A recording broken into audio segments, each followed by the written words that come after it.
Hi, Sunday morning, so I thought I'd go through my rubbish with you. I had all these great intentions of doing this at the end of every month, and I totally failed and didn't do one for the end of July. So I've got quite a lot here because it's 2 months worth, July and August.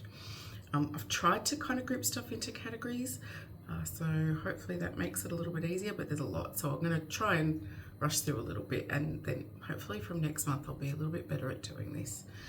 I also had a really big push to finish up a lot of stuff that I was partway through using. So there's a lot of skincare, especially because I had stuff that I was like, almost finished, and I'm just like, just use it. Why are you keeping these half empty things around? It's taking up a lot of space in the bathroom, and my bathroom is quite cluttered because there's not a lot of space. So that's why you'll see a lot of skincare empties. Okay, get started. First thing I've got is the CosRx Fit Master Patch pimple patches. I don't like these particular shape. I love the CosRx, but I prefer the ones that have got the red labels. These ones are not the right shape and size for my face, but you know, they do the job, and I like the CosRx ones. They hold on quite well, but they're not too thick. Some of them are really thick. I'm not super fussy with what brand of pimple patches I use, so I just try and pick up whatever, like if I'm doing a shop somewhere, I just add whatever brand to my cart, so that I've always got some on the go. Next thing I used was this 111 Skin Rose Gold Brightening Face Mask. This was actually really nice. It felt really nice to use. It held on really well. My skin looked really bright and really hydrated afterwards. The only problem is next level expensive. I'm pretty sure I got this maybe in a Beauty Loop. I'm not sure if that was where it was, or possibly in an advent calendar. There's absolutely no way I would go out and buy it, but if I get them, really nice, and I will continue to use them. All right, some other skincare. You may have seen my previous videos where I've been talking about, for a while, early August it might have been, I kind of moved to using only Charlotte Tilbury skincare just to see what that was like. I had finished up my tretinoin, which I had been using religiously daily because I get a lot of hormonal breakouts. This was doing a good job of keeping them at bay. Unfortunately, when I moved to just using Charlotte Tilbury skincare, it wasn't enough, and everything's kind of come back through again. So I've shifted to start to incorporate some more active skincare again. As I said, a lot of skincare that I've finished up. Sunday Riley CEO Brightening Serum. This is vitamin C. I love this. I've got at least one more of these in my drawer, and once I'm finished up with what I'm using now, I will incorporate this back in again. Very occasionally, and actually I'm probably due to do it about now, the doctor that I get my Botox and fillers done with gives me a prescription for a compounded face cream, which has got prescription tretinoin, prescription hydroquinone, ascorbic acid, and I think it might have kojic acid, or there's a fourth thing in there, I can't remember what it is. When I use that prescription cream, which is targeted to melasma because I've got quite a bit of discoloration through my cheeks, I stop using pretty much any other active, but when I'm not using that, this is the vitamin C that I'll be using, and I use it every morning, and it's really nice. It sits really well under makeup. It doesn't pill, it doesn't break me out, which I know some people have issues with vitamin C, but I will, recommend that to anybody. It's nice serum-y texture and absorbs in quite well. What else have I got? Oh, the other morning serum that I usually use is Medicate Hydra B5 Intense. Again, I was using this religiously, have done for probably more than a year, probably more like 2. I use this after my Sunday Riley vitamin C, so I put the vitamin C on, give it a couple of minutes to absorb in, then I follow in with this. Again, I will go back to using this. I've got in my drawer, in my stash, I've got another one ready to go. I'm just going to finish up what I'm using and then go back to this. I will use this if when I'm using the prescription compounded cream from my doctor, because this doesn't irritate my skin and it doesn't interact badly with any of those other actives. Couple of more serums. So as part of that move to trying only Charlotte Tilbury skincare, I used up a magic serum. This is the regular size. I also have a couple of little baby travel size ones that I used up as well. I like this. It's nice. It's hydrating. It feels nice to use. It's got a nice spreadable texture, so it goes on really well. Sits really well with my other skincare products. I would continue to use that as well. I don't know if I would need to use that as well as the Medicate though.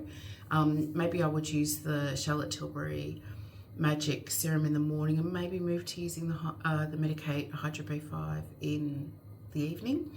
I'm going to see how that all balances out. Another little travel mini while I'm on it, the Jordan Samuel oh my gosh, I can't talk today.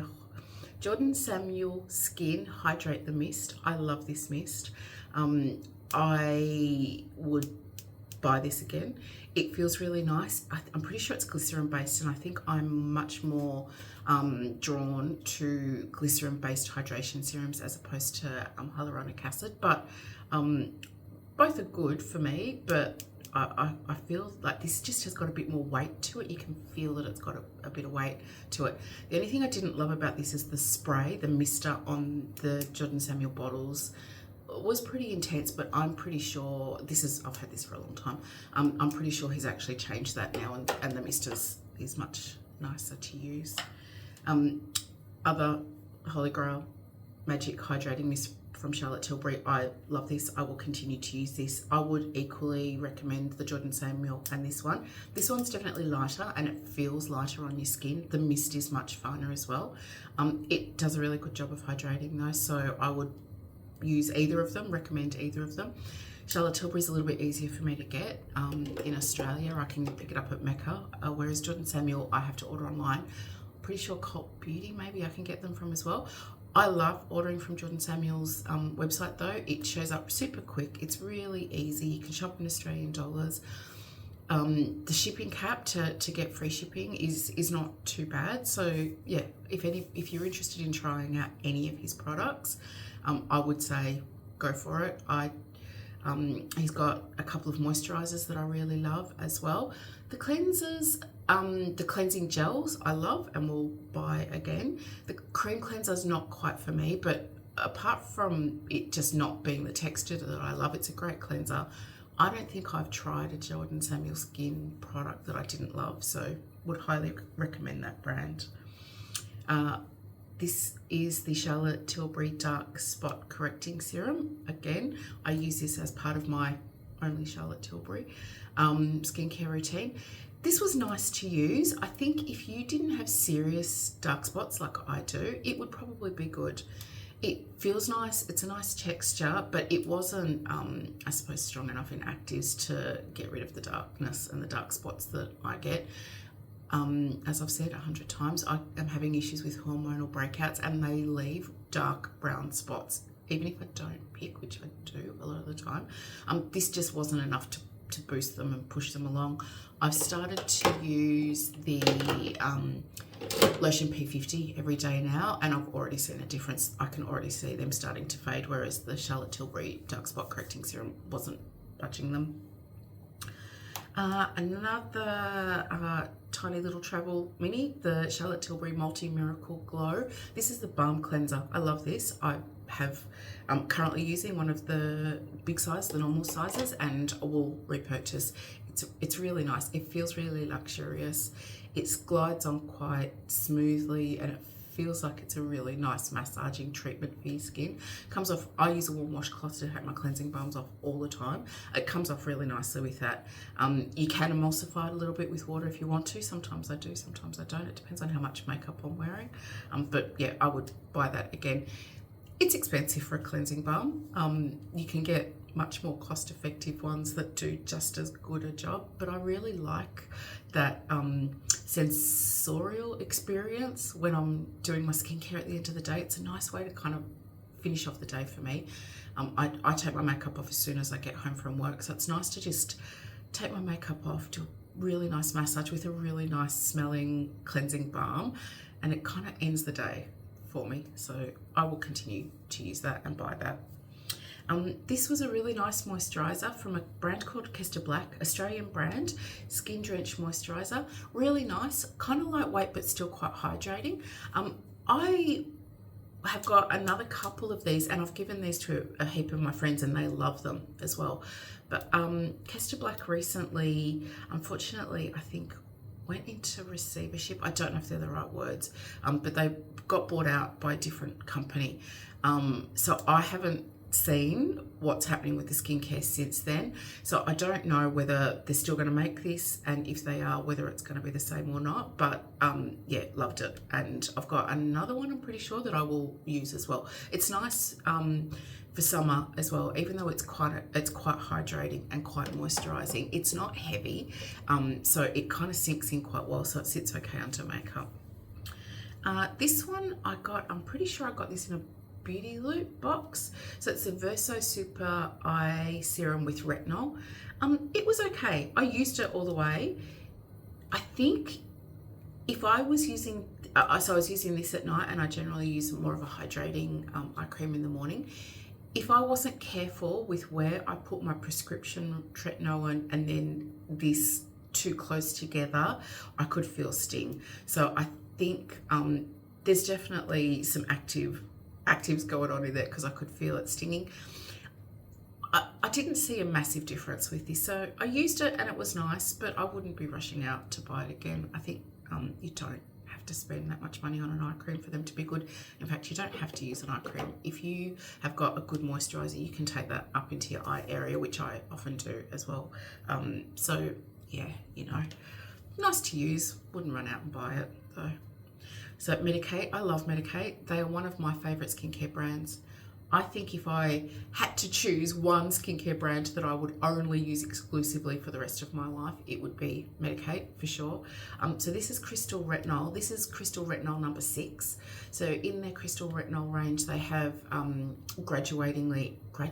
increasing strengths. So 6, 8, 10, and I think they've got higher than that. I think they've got 20, but don't quote me on that. I had this in my drawers for a really long time, so I just wanted to use it. I think I actually might have got this in one of Caroline Hirons' skincare kits a long time ago. Could be wrong though. Obviously, I'm using the prescription tretinoin, and I don't need another retinol, but I did use this on kind of on my chest area and on the back of my hands and on my arms, because I didn't want it to go to waste. And it's really nice. I could definitely see that it left my chest area glowing, and I didn't have any issues with any dark spots or anything like that. So I would recommend this if you're looking at starting on retinols. I would suggest this is a really good place to start, because you can try the lower strength, get your skin used to it, and then graduate up without sort of changing the product range, so you can be a bit more predictable in how your skin's going to react as you go up through the strengths. Yeah, love it. Highly recommend. This I had kicking around in my shower for a really long time. It's the Kate Somerville Exfoliate. This is really nice because it's a combination of a chemical exfoliant and a physical scrub as well. So it's got scrubby beads, plus it's got the chemical exfoliant ingredients, and I think it's got enzymes as well. Oh, I don't want to say the wrong words, but it's good. It's intense though. I used to use this mainly because I used to have a bit of build-up just in my chin area. I don't have that so much anymore, so I'm not really using this. I like using this on my neck as well. So if I feel like I've just got a bit of build-up, especially in summer when I wear a lot of heavy sunscreen that I reapply during the day, and get a bit, you know, sweaty and oily through the day. This is nice if you just need a really good cut-through cleanse. I can't use this on my cheeks. It's too much, and it makes me a bit sensitive and irritated. So, you know, I've got one in my drawer. I will probably have it hanging around in the shower for those days where I feel like I just need a good cleansing scrub, but approach with caution because it is pretty intense. Okay, last skincare product. I know there's been a lot. This is Good Molecules Hyaluronic Acid Serum. I got this in a Beautylish lucky bag probably a couple of years ago. It was nice. It wasn't the nicest texture though. I try and use my skincare on my neck and my chest and the back of my hands every day. If I've got a serum or a product similar to this where it's okay but I don't love it and I don't love it for my face, then I will use it on my neck and my chest, and that's what I did with this, and on my elbows and the backs of my hands. So it didn't last very long using it that way, because obviously you've got to use a lot more product for a bigger area. I wouldn't buy it again. I think if you don't mind a kind of sticky, goopy textured serum, you'd probably find this okay. And it's the Good Molecules range is quite reasonably priced as well. So, you know, it did its job, but not the texture that I love. All right, shall we do hair next? In Beauty Loop, I think, in 2 different beauty loops. I got the Kerastase Genesis mask and shampoo, little minis. I love these. I love the Kerastase ranges, all of them. This was quite nice. I think I prefer the black range, and I can't for the life of me remember what the name of that one is, over these ones. I think that's a bit more hydrating for my hair, but these were handy to have for traveling. Oops, backwards. Handy to have for traveling, and I would buy them again. I think if you want something that's a good balance between hydration and strengthening, I think give this a go. The mask is nice and thick, but it doesn't weigh my hair down. I think if you had really fine hair, you might find it a little bit too heavy. But if you've got hair that responds quite well to a bit of sort of density and texture in your hair masks, then I would recommend giving those a go.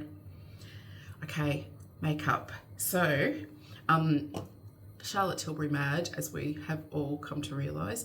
As part of a couple of orders, I got a couple of these shade match cards of the Beautiful Skin Foundation. This was handy.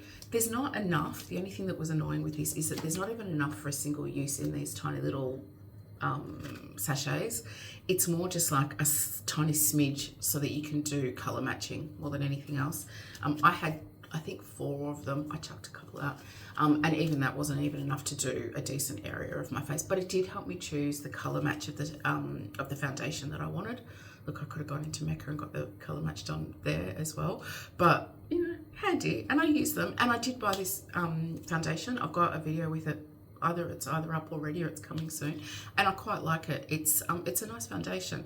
It's enough coverage to deal with the issues that I have, but it's still quite dewy, and it leaves a nice glow. I have to put a tiny little bit of powder just through my T-zone because I do get a little bit shiny through there, but it's a nice powder. A nice foundation. It is a bit heavy and creamy, so if you don't like the feeling of knowing that you're wearing foundation, you're not going to like this, but I don't mind that. So yeah, they were good. I liked it. Speaking of heavy and feeling like you're wearing makeup, Estee Lauder Double Wear Powder Foundation. I love this. I love this if I need extra coverage. I use it mostly on a big brush and kind of set just under here. My foundation wears off through the day, through here. I'm possibly touching my face while I'm at work. I don't know. But I find this is good for kind of locking in and giving that extra bit of coverage, especially if I've got any bad pigmentation starting to pop through just around my nose as well. Then I'll get a smaller brush and just do a bit of tapping around to add a bit of extra coverage. I used to use this under my eyes, but I, in the last couple of months, have pretty much stopped wearing powder except to set this area. Under my eyes, it used to look really nice. Now that I'm old, it just looks cakey, even if I spray it down with a mist afterwards. So I love this. I don't think I'm going to buy it again anymore though, because I've got a drawer full of powders that I want to use, and I'm just moving away from it. I'm not that fully matte set age anymore, unfortunately. As much as I love the way it looks, it doesn't wear well, and I end up looking really crepey and cakey and another one from Beauty Loop, Stiller One Step Primer. This is okay. I seem to get this a lot in my Beauty Loops. You'll recognize it because it's got the 3 color swirl. I think there's a clear one, a greeny toned one, and like a peachy toned one. I use it because I get it. I don't know that it makes a massive difference with my makeup staying in place, the way that I do like using this, I do my eyeshadow first when I do my face of makeup, and I often get a bit of fallout, which is why I do my eyeshadow first, because I like quite pigmented eyeshadows that I just want to bang in there and not be too fussed with. So once I've done my eyeshadow, then I do just a bit of a squirt of this on the back of my hand and get a cotton round and clean up underneath. I find primer, any primer, is the best thing to use to clean up makeup fallout, or if you've got glitter that drops down, or if you've got like a smudge of a powder or a blush in the wrong place that is not where you want it, a bit of primer just seems to be the best way to clean it up. So that's what I use this for. And this is a deluxe mini, maybe a travel size. It lasts probably a couple of months using it that way, but I don't put it anywhere else on my skin. I wouldn't buy this, but Mecca seems to just keep wanting to send it to us, so I'll keep using it. All right, some mascara. This is the L'Oreal Telescopic Extra Black Mascara. This has got the weird wand that went all over the socials a little while ago. It's kind of like a flat paddle. I like this. It gives me really nice lift and volume. I think it smudges though, and I don't know whether I gave this a good test without using other eyeliners and stuff that could have been smudging as well. So I'm not 100% sure if it was this that was the culprit that was smudging or not. But like, it's nice, and if I got it again, I would use it. I think I need to just use waterproof mascaras now though, because I end up with a smudge just on this side, almost every day. So waterproof mascara is the way to go for me.